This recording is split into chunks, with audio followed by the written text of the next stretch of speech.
Selamat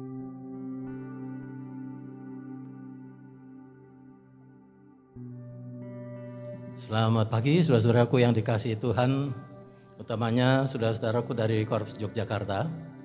Pada pagi ini saya tentu sangat senang bisa berjumpa dengan saudara-saudara, walaupun hanya melalui rekaman seperti ini secara virtual, tapi kami percaya bahwa kita saling mendoakan dan kita saling dekat di dalam Tuhan. Terima kasih juga karena saya dimintakan untuk mengisi perenungan pada pagi hari ini di ibadah kesucian ini, di tengah-tengah ibadah kesucian di Korps Yogyakarta. Terima kasih untuk OP, terima kasih untuk SMK yang sudah memintakan saya untuk mengisi renungan pada pagi ini. Saudara-saudaraku yang dikasihi Tuhan, pokok perenungan kita atau judulnya dari renungan kita pagi ini ialah taat dan patuh serta mengenal Allah. Jadi ada 3 hal yang kita akan pelajari pagi ini. Kita taat, kita patuh, dan yang ketiga, serta mengenal Allah. Saudaraku dikasih Tuhan, pembacaan yang akan kita jadikan acuan adalah Mazmur 119. 119 ini tidak kami bacakan karena cukup panjang. Ini adalah Mazmur yang terpanjang, saudara-saudaraku. Mazmur yang terpanjang karena punya atau memiliki 176 ayat. Tetapi Mazmur ini saudara-saudara luar biasa. Dia penuh dengan kekuatan, penuh dengan penghiburan. Jadi kita atau saya tidak membacakannya, nanti Bapak Ibu saudara-saudara yang dikasih Tuhan bisa membacanya di rumah Mazmur 119 ini. Saudaraku yang dikasih Tuhan, apa yang akan kita pelajari dari Mazmur ini? Sebuah Mazmur yang cukup panjang dan sebuah Mazmur yang di dalamnya pada dasarnya, pada hakikatnya penuh dengan kekuatan dan penghiburan. Nanti coba kalau saudara-saudara membacanya atau saudara-saudara sudah pernah membacanya. Jadi di ayat yang pertama atau di perikopnya adalah disebutkan berbahagialah orang yang hidup menurut Taurat Tuhan. Orang tidak ada di dunia ini yang tidak mau berbahagia. Karena itu Mazmur ini luar biasa, menyatakan menjanjikan kebahagiaan untuk semua orang yang menurut Taurat atau menuruti firman Tuhan. Saudaraku dikasih Tuhan, apalagi di salah satu ayat di Mazmur ini ada lagu yang terkenal yang biasa kita nyanyikan, yaitu firman-Mu itu pelita bagi kakiku. Itu ada di ayatnya yang ke-108 saudara-saudara. Ada di sana di ayat yang 108, firman-Mu pelita bagi kakiku. Saya tidak meminta kita menyanyikan itu, tetapi saya ingin pada pagi ini bersama-sama saudara-saudara, saudaraku yang saya kasihi dari Korps Jogja yang sudah lama kita tidak bertemu, 3 hal penting yang kita akan pelajari dari Mazmur ini. Saudara-saudaraku yang dikasih Tuhan, penulis Mazmur ini adalah Daud. Dia adalah seorang raja, orang yang sukses dalam kehidupannya kalau kita baca riwayatnya. Dia tinggal di istana, saudara, tetapi kita bisa memetik 3 hal pelajaran penting. Walaupun dia orang yang luar biasa, seorang raja, tinggal di istana, tentu semua fasilitasnya lengkap dan dia tentu hidup dengan senang dan tenang di sana. Tapi kita lihat 3 pelajaran penting dari apa yang dikatakan pada Mazmur 119 ini. Yang pertama, saudara, dikatakan bahwa sumber kebahagiaan sejati adalah dengan memegang perintah Allah. Mazmur 119 ayat 2. Saya bacakan untuk saudara-saudara. Mazmur 119 ayat 2. Berbahagialah orang-orang yang memegang peringatan-peringatannya, yang mencari Dia dengan segenap hati. Orang yang mencari Dia dan memegang perintah-perintahnya, firman-Nya, maka orang itu adalah berbahagia. Itu disampaikan oleh Mazmur sendiri. Apakah Mazmur kurang berbahagia sebagai seorang raja? Cukup sebagai manusia. Tetapi dia mengatakan bahwa berbahagialah orang-orang yang memegang peringatan-peringatannya, yang mencari Dia dengan segenap hati, dengan sepenuh hati, yang mencari Tuhan, yang mencari Allah dengan sepenuh hati. Saudaraku yang dikasih Tuhan, walaupun Daud berkedudukan, punya kedudukan saudara, punya jabatan, mempunyai harta yang cukup, tapi Daud menyatakan bahwa sumber kebahagiaan sejati, sekali lagi, sumber kebahagiaan sejati saudara, adalah memegang dan patuh pada firman Tuhan. Kita baca Mazmur 119 ayat 72, kita baca untuk saudara. Saya bacakannya untuk saudara. Ayat yang ke-72 dari Mazmur yang sama 119 dikatakan seperti ini. Taurat yang kau sampaikan, kau huruf besar, berarti Taurat, perintah firman yang Tuhan sampaikan adalah baik bagiku. Kalimat berikutnya, lebih daripada ribuan keping emas dan perak. Tentu kita berpikir bahwa emas, perak itu luar biasa, ribuan keping. Tapi Daud sendiri mengatakan bahwa Taurat Tuhan, firman Tuhan yang disampaikan kepada kita, saudara, adalah baik bagi kita. Lebih daripada ribuan keping emas, bahkan ribuan keping perak, lebih dari itu. Harta yang luar biasa adalah firman Tuhan itu sendiri. Bagian pertama yang kita sudah pelajari dari Mazmur 119 ini, saya mengambil 3 bagian saja.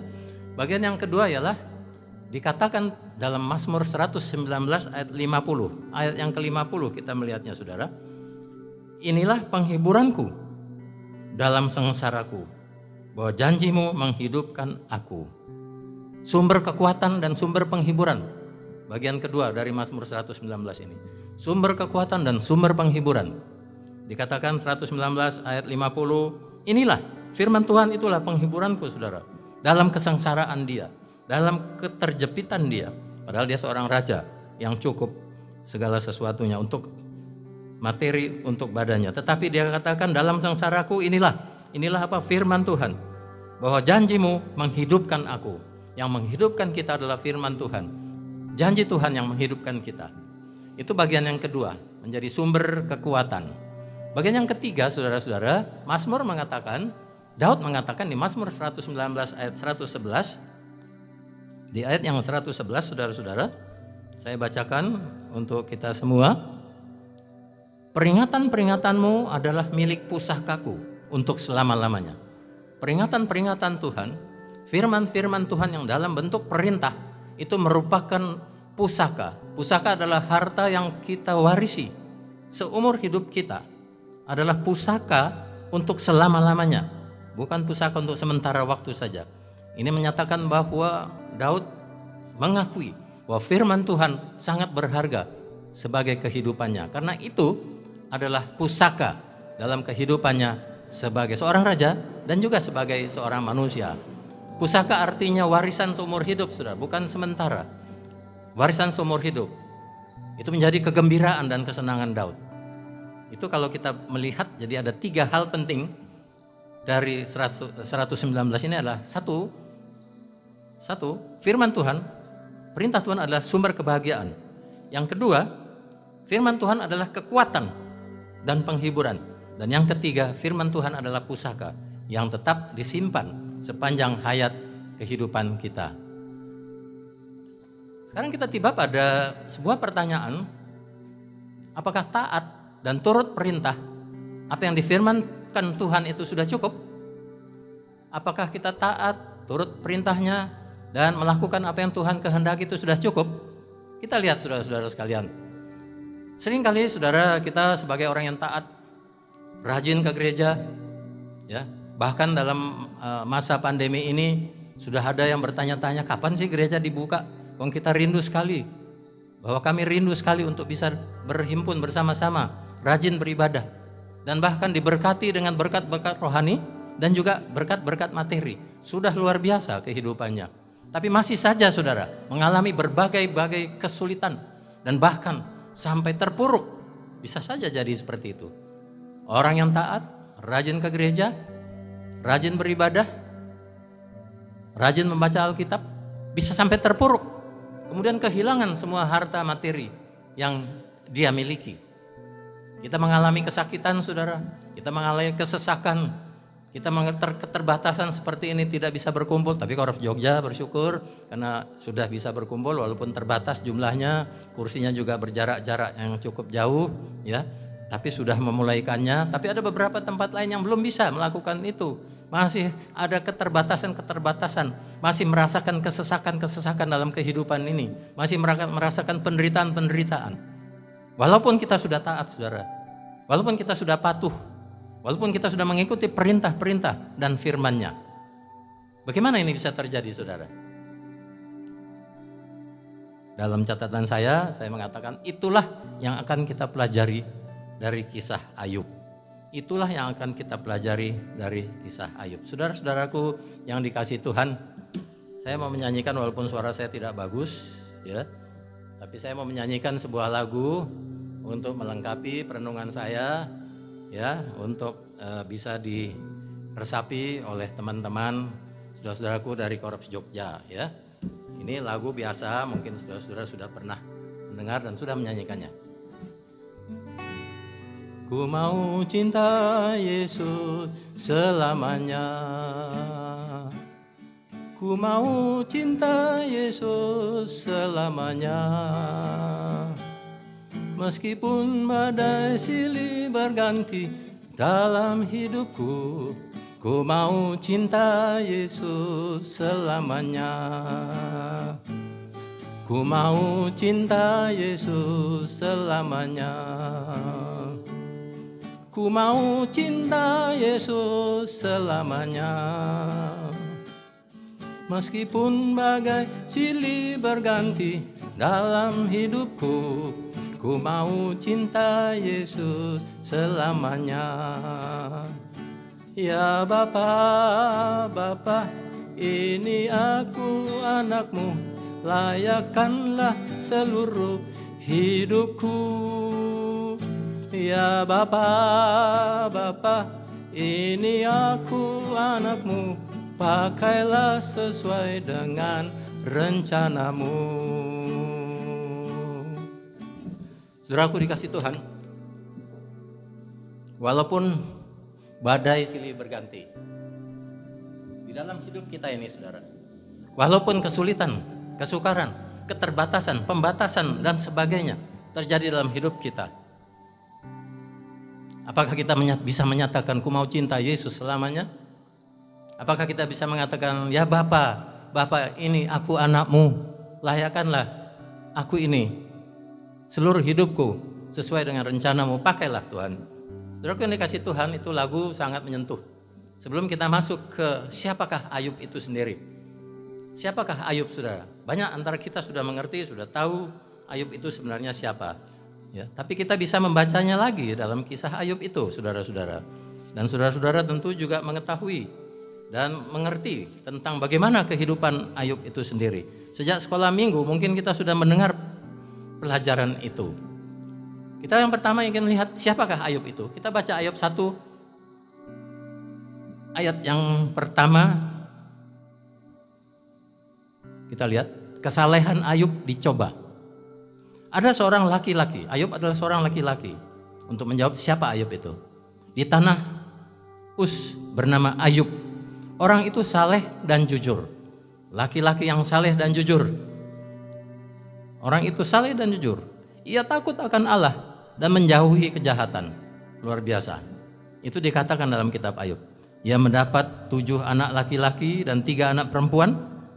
Ia memiliki 7.000 ekor kambing domba, 3.000 ekor unta, 500 pasang lembu, 500 keledai betina, dan budak-budak dalam jumlah yang sangat besar. Sehingga orang itu adalah yang terkaya dari semua orang yang di sebelah timur. Orang yang takut akan Tuhan, seorang pria namanya Ayub. Dia tidak berbuat kejahatan, dia diberkati oleh Tuhan. Tapi kalau kita baca kisahnya, saudara-saudara sekalian, maka Ayub luar biasa. Baru pada judulnya saja kita baca ayat pertama dari Ayub ini, kesalehan Ayub dicoba. Berarti Ayub memang saleh.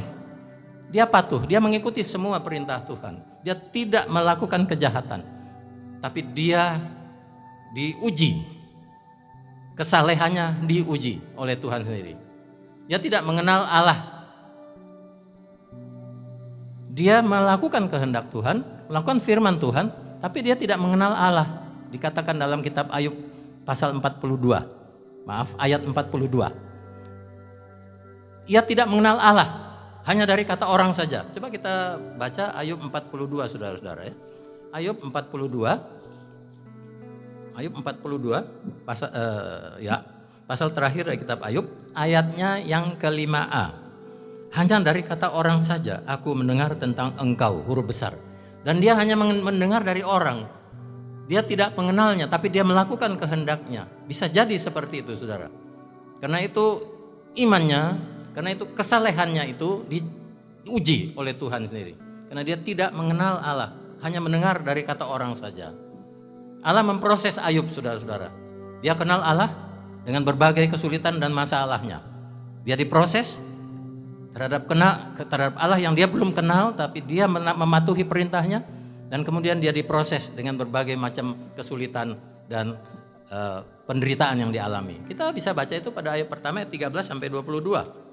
Ayat pertama 13 sampai 22 itu dikatakan, pada suatu hari ketika anaknya laki-laki yang perempuan makan dan minum anggur di rumah saudara mereka yang sulung, datanglah seorang pesuruh kepada Ayub dan berkata, sedang lembu sapi membajak dan keledai-keledai betina makan rumput di sebelahnya, datanglah orang-orang Sheba menyerang dan merampasnya serta memukul penjaganya dengan mata pedang. Hanya aku sendiri yang luput sehingga dapat memberitahukan hal ini kepada Tuhan. Luar biasa, dia dirampas, dicobai, dirajam seperti itu.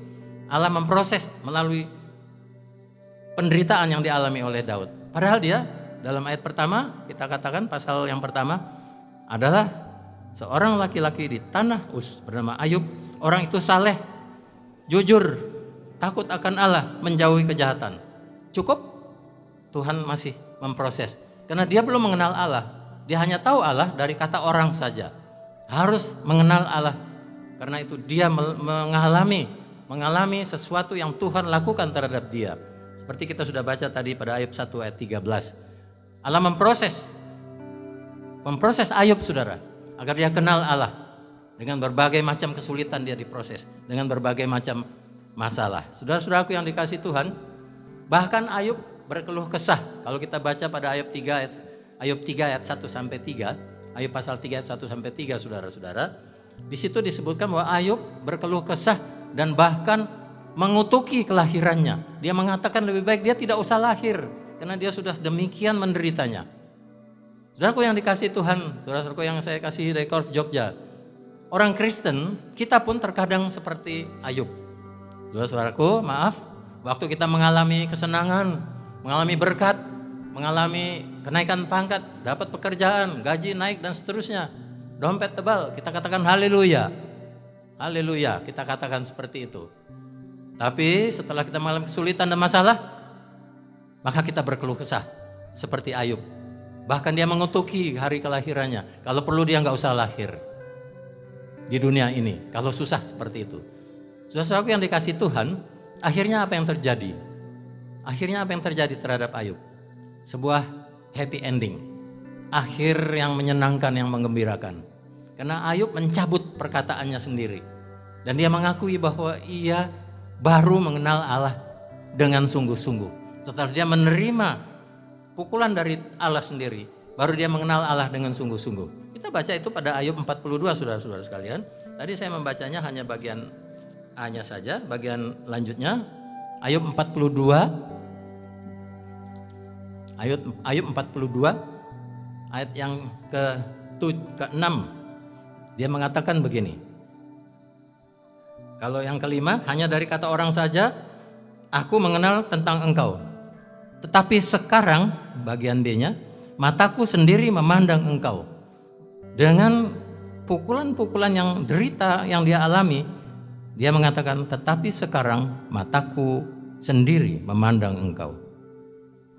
Oleh sebab itu aku mencabut perkataanku. Dia cabut perkataannya. Dan dengan menyesal aku duduk dalam debu dan abu. Akhirnya Ayub mengakui bahwa dia telah bersalah, dia belum mengenal, hanya dengar dari kata orang saja. Dan dia melakukan kehendak Allah hanya dari kata orang, tapi dia belum mengenal Allah. Jadi orang Kristen pun kalau seperti itu, waktu mengalami kesenangan, kita mengatakan Tuhan baik dan seterusnya.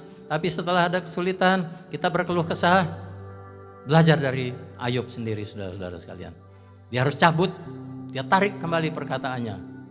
Dia mengutuki kelahirannya, tidak jadi, dia tarik lagi. Karena dia sudah mengenal Allah dalam kehidupannya.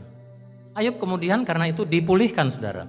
Dipulihkan. Ayub 42 ayat 10. Kita lihat di ayat yang ke-10. Lalu Tuhan memulihkan keadaan Ayub setelah ia meminta doa untuk sahabat-sahabatnya. Dan Tuhan memberikan kepada Ayub 2 kali lipat dari segala kepunyaan dahulu. Luar biasa, saudara sekalian. Wah, nanti saya jadi seperti yang saya bilang tadi ya. Kalau dapat berkat, haleluya. Saya nggak mau bilang haleluya, saudara-saudara, jangan ya, jangan. Ya, saya nggak mau berarti. Karena di sini dikatakan ayat yang 42, pasal 42 ayat 10, lalu Tuhan memulihkan keadaan Ayub Setelah ia meminta doa untuk sahabat-sahabatnya, dan Tuhan memberikan kepada Ayub 2 kali lipat dari segala kepunyaannya. Saya nggak bilang haleluya, saudara, saya enggak. Ya, itu berkat dia terima. Itu berarti pemulihan yang diterima oleh Ayub. Dia diberkati secara berlimpah-limpah. Ya, dia diberkati secara berlimpah-limpah. Ayub 40 ayat 10 sampai ayat 17, kalau kita baca semuanya saudara-saudara sekalian, saudara nanti bisa membacanya di rumah. Bagaimana Ayub dipulihkan, bagaimana ternaknya dikembalikan, bagaimana anak-anaknya juga dikembalikan semua, sekian banyak. Sehingga Ayub menjadi pulih kembali setelah dia mengenal Allah. Mengikuti perintah, oke? Mendengarkan firman, iya. Tapi kita harus mengenal siapa Allah itu yang kita dengarkan perintahnya. Maka itu menjadi warisan seperti dikatakan oleh Mazmur tadi. Menjadikan warisan, menjadi pusaka sampai seumur hidup. Kita baca ayat terakhir untuk 1 Petrus pasal 1 ayat 6 dan ayat 7. 1 Petrus pasal 1 ayat 6 dan 7. Bunyinya seperti ini, saudara. Bergembiralah akan hal itu. Sekalipun sekarang ini kamu seketika harus berduka cita oleh berbagai-bagai pencobaan. Bergembira, saudara. Sekalipun sekarang ini kamu seketika harus berduka cita oleh berbagai-bagai percobaan. Sekalipun sekarang ini kita masih ada pembatasan-pembatasan, nggak boleh salaman, harus rajin cuci tangan sampai tangan mengkeret, harus pakai masker, harus menjaga jarak. Sekalipun sekarang ini kamu seketika harus berduka cita oleh berbagai percobaan. Ayat 7, maksud semuanya itu ialah untuk membuktikan kemurnian imanmu. Kemurnian iman kita. Kita buktikan bahwa kita juga tidak gentar dan kita juga tidak bergerak untuk kembali mengutuki kehidupan kita, tapi kita bersyukur. Karena maksud semuanya ini ialah untuk membuktikan kemurnian imanmu yang jauh lebih tinggi nilainya daripada emas yang fana.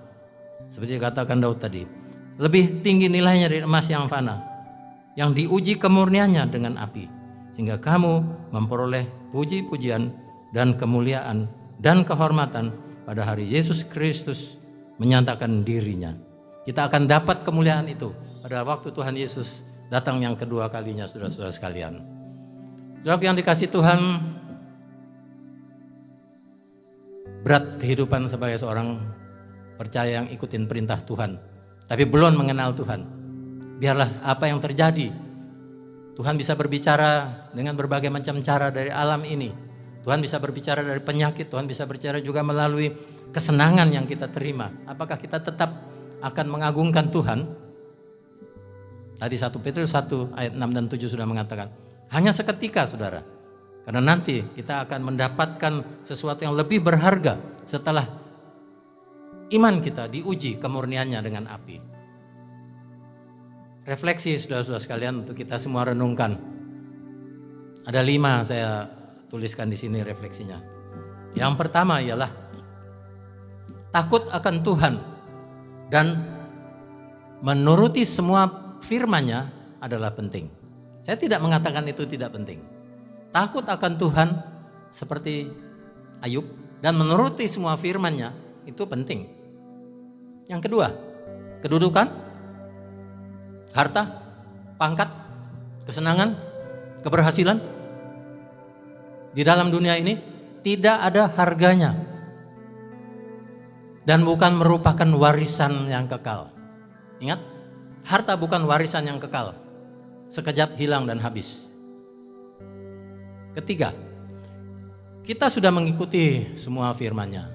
Kita sudah rajin beribadah, saudara. Sudah diberkati baik secara rohani maupun secara jasmani. Tapi kita perlu diuji kemurnian iman kita. Diuji, saudara sekalian. Kita perlu diuji iman kita dengan berbagai macam masalah yang kita hadapi, dengan berbagai macam kondisi kehidupan yang kita alami. Kita perlu diuji. Apakah kita tahan uji seperti itu? Karena ini, kalau kita lulus dari ujian ini, kita mendapatkan harta yang lebih berharga dari sekedar emas. Yang keempat, saudara, kita diajar untuk mengenal Tuhan lebih dalam lagi dan lebih dalam lagi. Melalui apa? bisa melalui masalah yang kita hadapi. Tapi saya ingin mengatakan bahwa biarlah kita bisa lebih mengenal Tuhan juga melalui berkat.